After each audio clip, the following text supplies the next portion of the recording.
Bismillahir Rahmanir Rahim.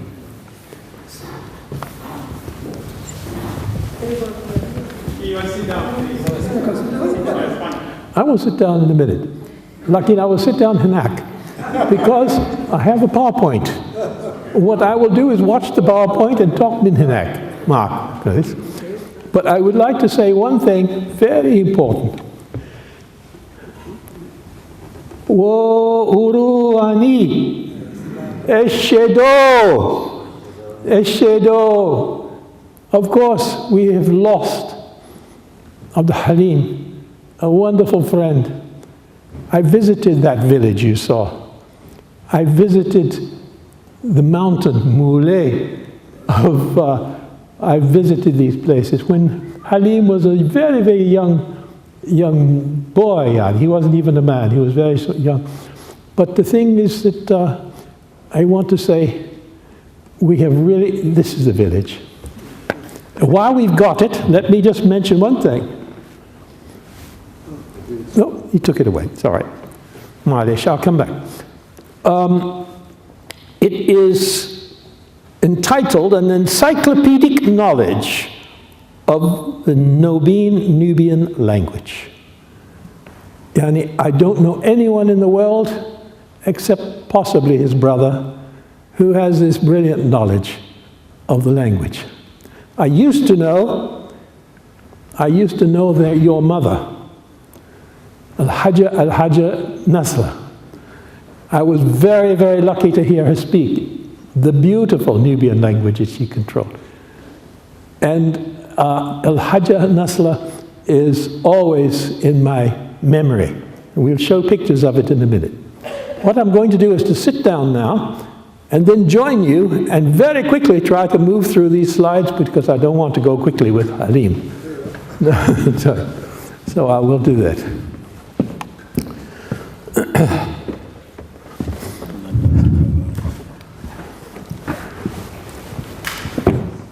Andiznakum.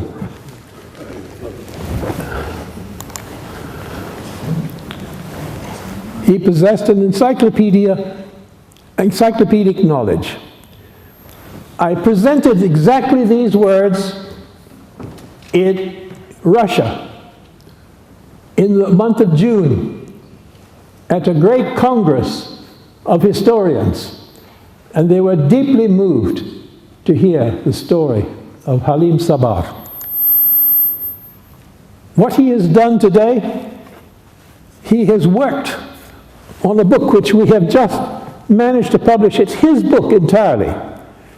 He worked for the al-Mutahida, the United Nations, group of experts on geographical names. Is that mutakhassisin or something? Anyway, on the geographical names, Isma al-Geographia. And this book is available. I just want to say one thing about this book. It's available today, and we ask you to contribute £10 if you'd like to take it. Or if you're miskeen like me, I don't know, we might be able to give it. The thing is, or more if you feel like it. It will go toward the project, any project that is associated with Dr. Abdul Halim Sabar. That would be the purpose. The name of the book is The Toponymy of Ishkay. Toponymy means Isma Geographia. But it's not about this. It's about the stories of old Nubia. It's about the women of old Nubia. And it's about the moral feelings about fairness and goodness, which always Dr. Abdul Halim required.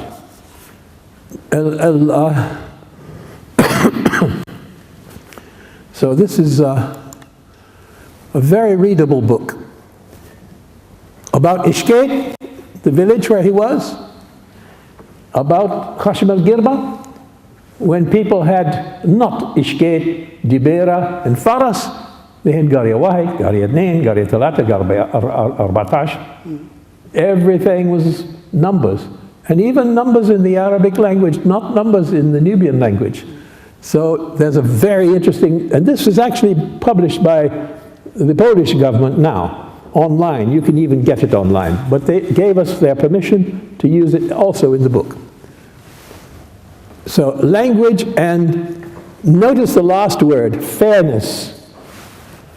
Fairness. And I'll just say, this was a big topic from Halim, al-Mawqif, al-Akhlaqa. He particularly was interested in al-Mawqif, al-Akhlaqa. This was his life, his dedication. And he was a beautiful person. Big troublemaker, yes. More for himself than anyone else. But his motives were the highest motives. And you will read about this in the book. You will see this in this book. MashaAllah. He is a founding member of the Nubian Languages and Cultures Project at the SOAS World Languages Institute and Center for African Studies presented this when it began, and you will notice his name, Dr. Halim Sabar, Nubian culture specialist, as one of the founding members. Apart from me, I don't know why I'm first, I should be last, and Dr. Kersti Rowan, who should be perhaps almost with Halim, not quite, and Dr. Fauzi as well, for goodness sake.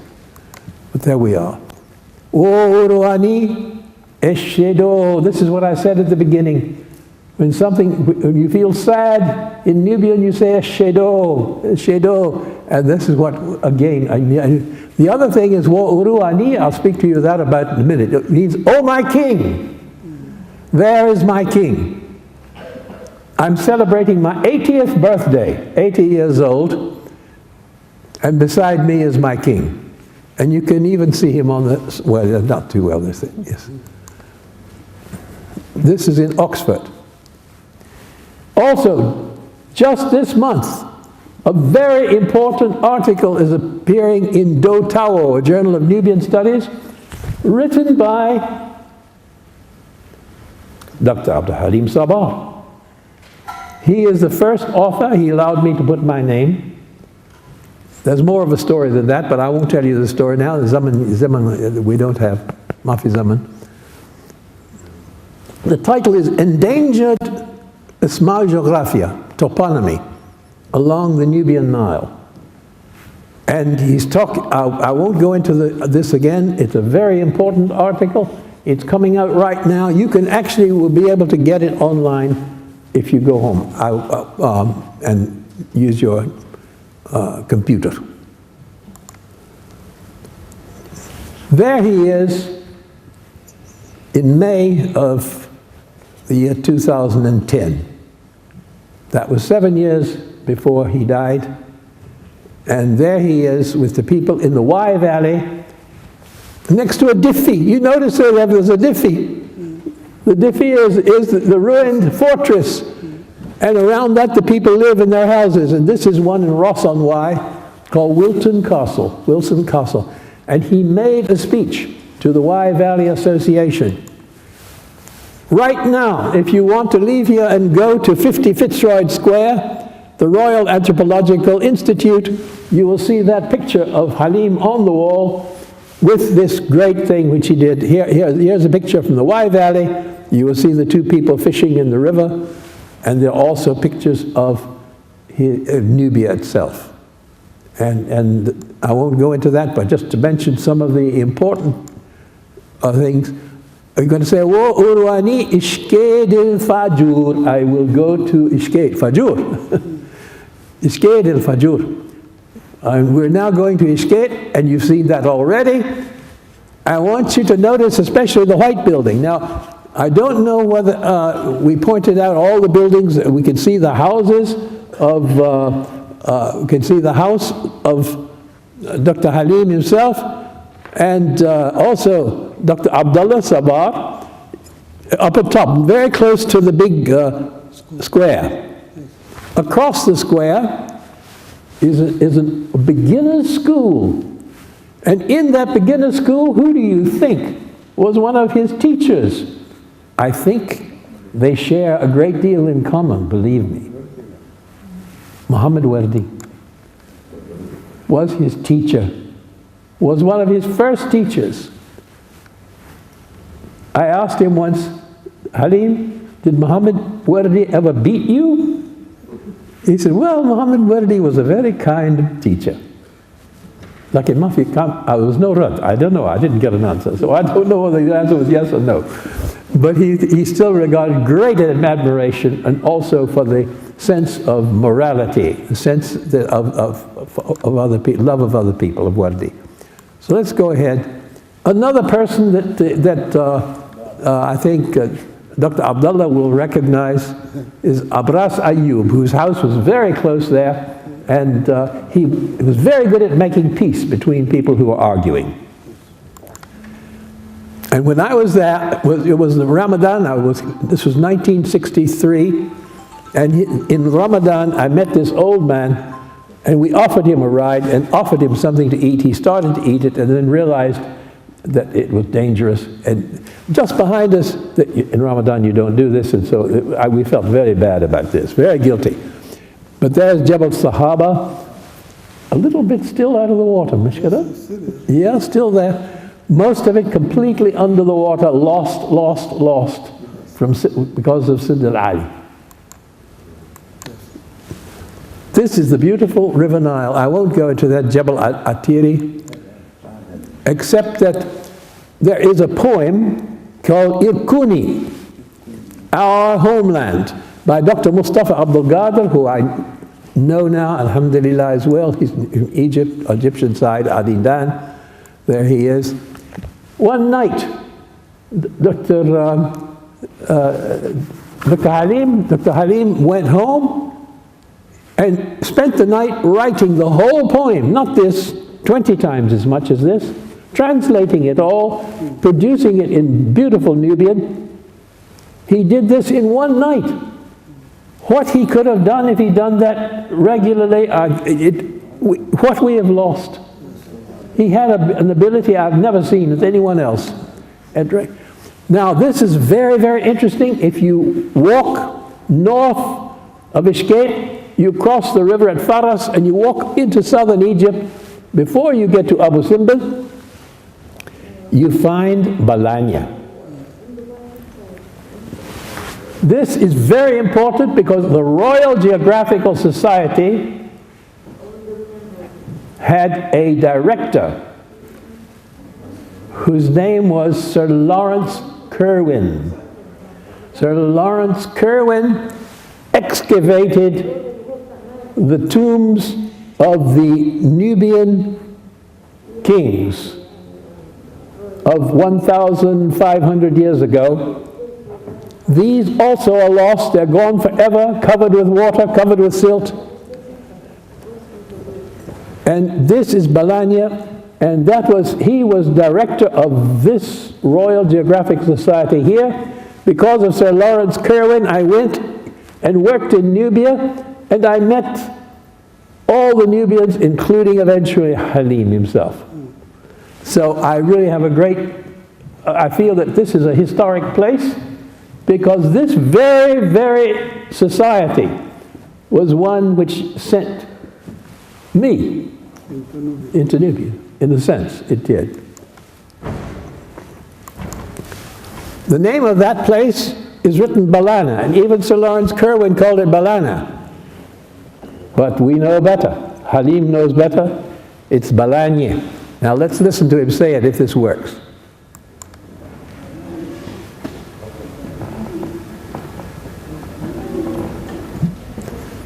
What he's doing is saying, this is on the SOAS Endangered Languages Archive. Anybody in the world can open this and listen to Dr. Halim pronouncing Balanya in the context of a Nubian language sentence. As well, the place next to him, Dibere. Not Dibera, but Dibere. And you can listen. Dibere. I dibere to you. I dibere to you. I'm going to... I skated for you. I skated for you. I skated for you. This is available to everyone in the world. And he put it there. This is some of the work which he's done. Therefore, he is my king. Wo Uru. Uru is king. Uruani. He is my king. Because of this, he gave me a position in his kingdom. I am a Jaysir. Jaysir can be translated as messenger boy. So I am your messenger boy. Halim is always my king. He wrote about Uru, you see, the Nile, Uru or Uru, which also means king. So there's a word which means king. It also means the river. It's an old word, old Nubian word, which means the river. This is handwriting. He wrote it himself. Yes, he wrote this. That's why I put it on here. He also tells you about how elderly women are good swimmers. The young women, no, they don't like going swimming too much. They were embarrassed. The old women, and I'm sure they swim excellently. And it talks about, how things are changing. Let's look at this Uru, at this river. You see them drinking from the river? One of the great problems, even in London, one of the great problems today is keeping the water clean. And with the River Nile, it's essential because there's no rain. So you don't get water coming that way. You get it all from the river. You're so dependent on the river. These were things he was most concerned with. And look at what the women are doing. They're pulling the boat. The whole of Nubian society, and Halim recognized this, is pulled like this boat by the women who put it together. This is something, believe me, the feminists of the world ought to know about. Nubia is a country which in a sense is run by the women. The women cross the Nile much more than the men. He wrote this in his own hand. This is because Nubian women are obliged to attend, and he talks about what they are to attend. He says down at the bottom, even here women are expected to spend more time than men. They visit each other more than men do. Women are the true united factor in Nubian society. He recognized this. He's written it in his own hand. He loved this picture. She's old, but what has she got? She has compassion, understanding, a love, a feel of the sort of thing that makes people good people. She is given direction to her society. I wish Dr. Samir Atiyah could be here with us. He wrote a beautiful, beautiful testimonial. I can talk all day about Dr. Halim Sabar, the gentle and restless soul in an unfair world, judging peers in chaotic society. As all things that came to an early end, even the end is interesting. Halim and Haboba, who was Al-Hajja Nasla, his mother, Halim's mother, lie very close together now. Is this a coincidence? Whatever it is, their souls are in the hands of their Creator.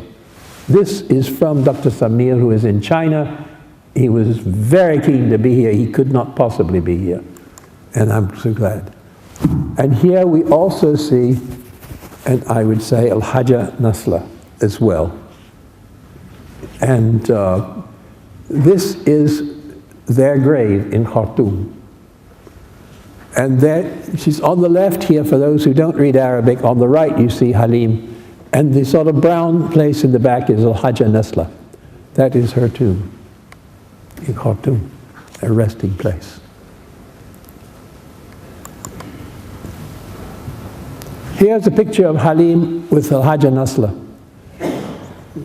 holding one of the children of the family. This is his mother. This is Abdullah's mother. It was a great privilege to meet her. She had such power, such vitality, really a sense of humor and a beautiful control of the Nubian language. It was a great privilege. And also, I said it was a privilege for me to be at her bikah in Khartoum. I was there on her death at the age of 83 years old. And here she is shortly before her death. with Dr. Halim himself, which you see on the right. I'll now end with just to say what we are dedicating ourselves to is the lost world of Grandmother Ursula, who was one of the ancestors, and her children, the women's world in old Nubia. We never knew how good it was, but we hope to find out much more. And I think that I'm going to end when I say, thank you so much, and all I say is, Alhamdulillah.